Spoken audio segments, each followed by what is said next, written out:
Nous voici devant la gare du Nord pour notre 10e épisode de notre série Paris ville capitale, Paris ville olympique, Paris d'Anne Hidalgo, pour entamer un reportage sur un aller-retour à Londres pour voir la différence entre notre belle ville de Paris, ville lumière, et l'ignoble ville du Brexit de Londres qui est plongée dans la récession et l'horreur absolue à cause du Brexit.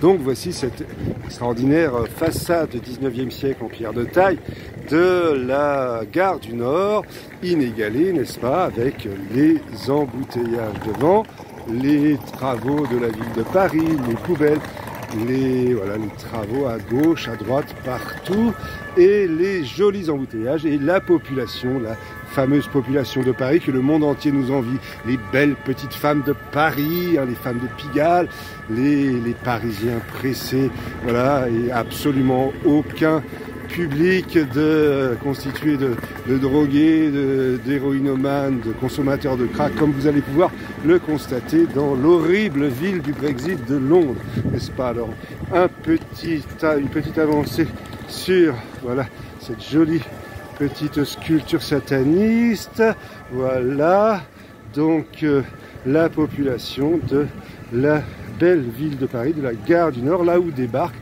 des milliers de touristes britanniques venus se réfugier de l'horrible Brexit pour Paris. Vous voyez ces magnifiques abribus en plastoc à 70 000 € pièce, où il est impossible de s'abriter de la pluie.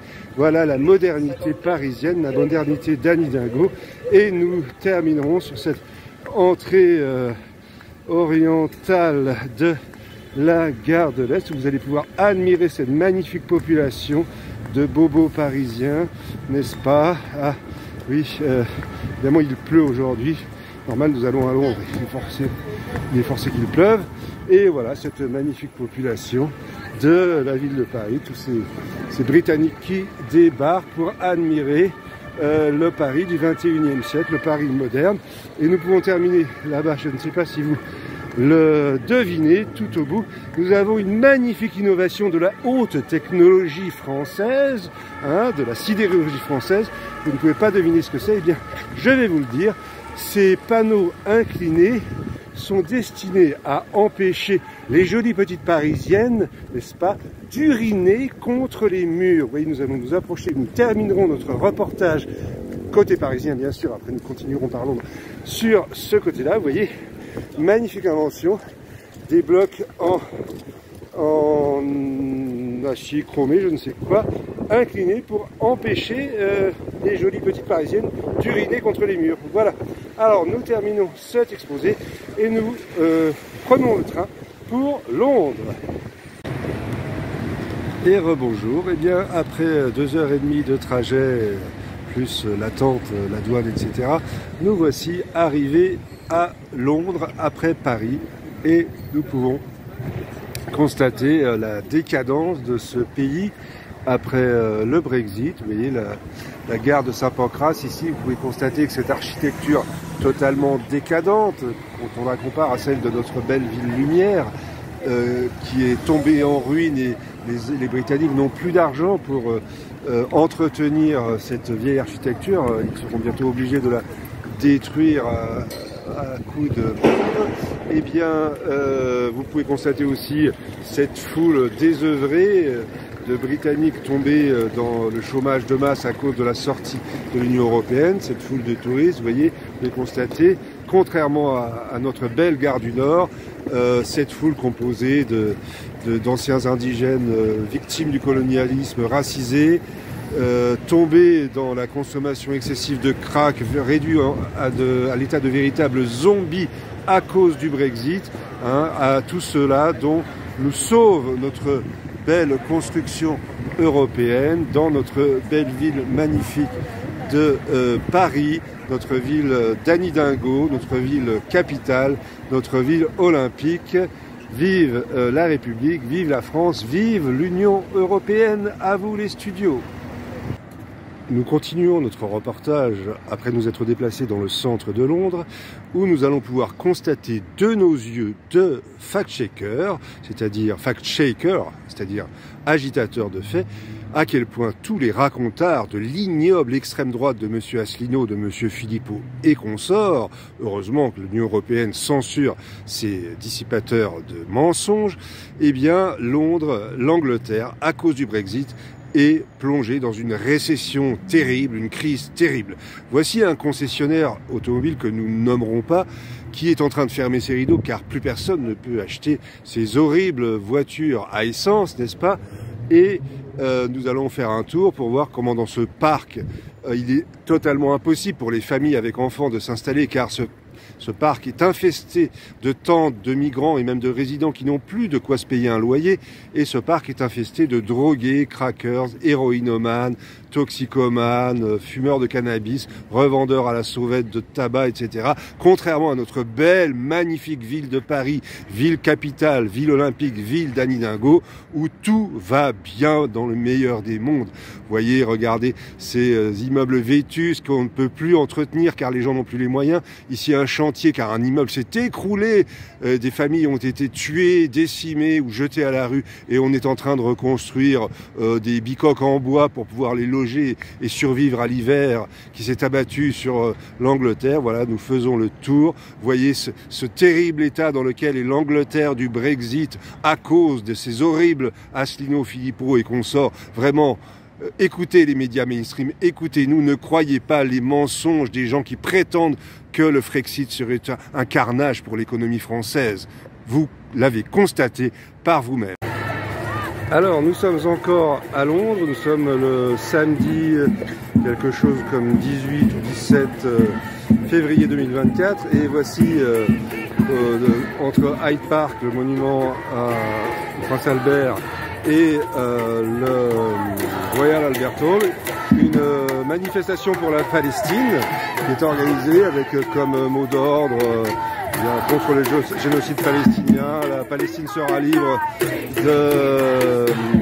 jusqu'à la mer, de la rivière à la mer, comme on peut voir sur certaines affiches ici.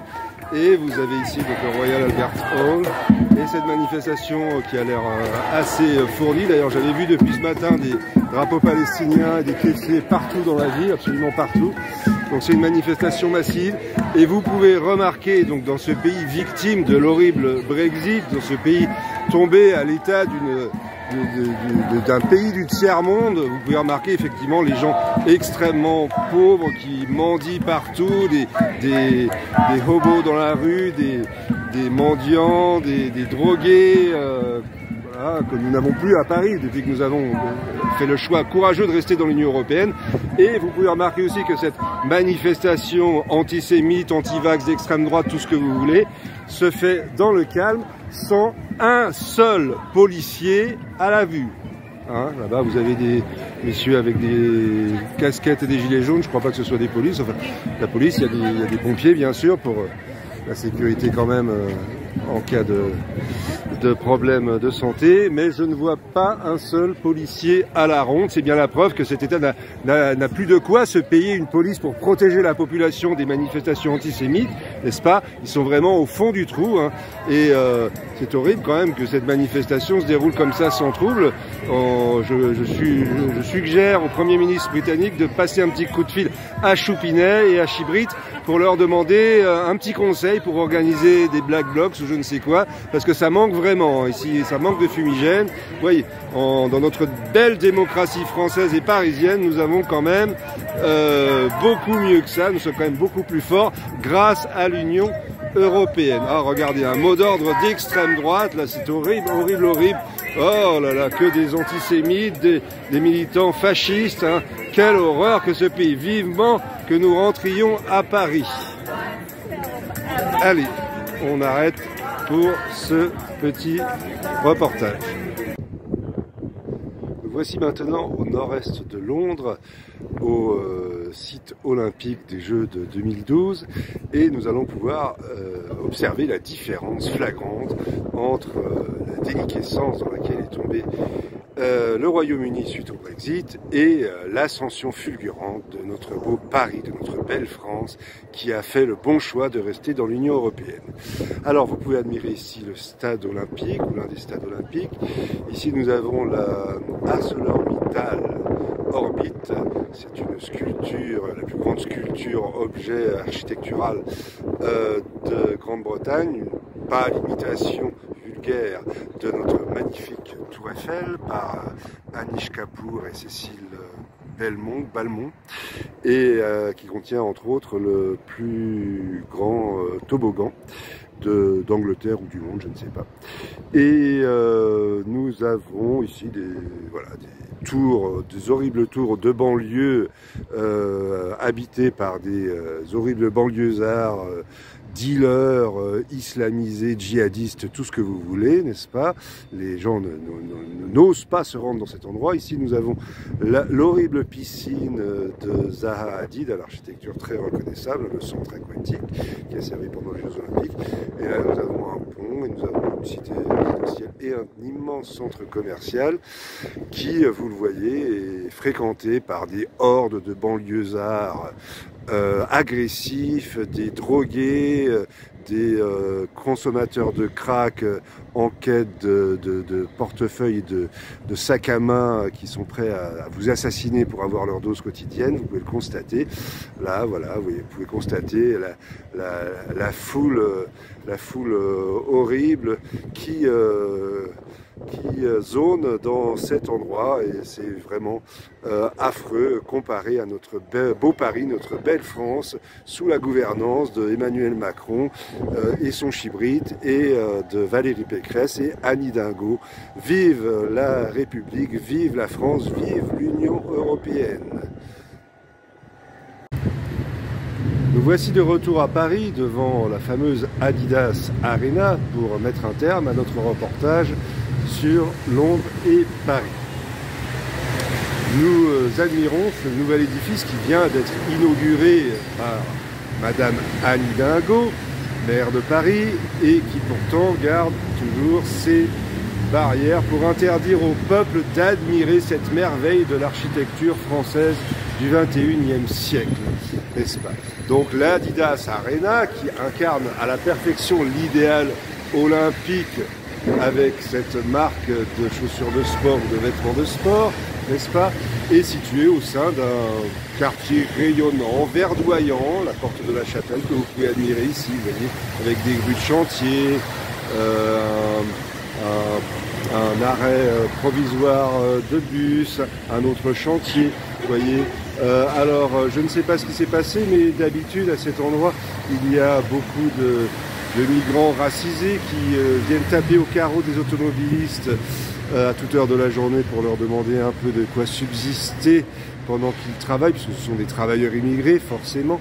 Donc là, nous admirons encore ce verdoyant environnement, n'est-ce pas, qui écrase complètement l'horrible piscine olympique de Zaha Hadid à Stratford, en Angleterre. Là, vraiment, nous sommes dignes ici de Paris Ville Lumière, hein, avec notre fameuse Anne Hidalgo qui est carrément, qui pourrait être panthéonisée, car elle est l'égale de Marie Curie, puisqu'elle passe beaucoup à la radio et elle est hyper active, n'est-ce pas?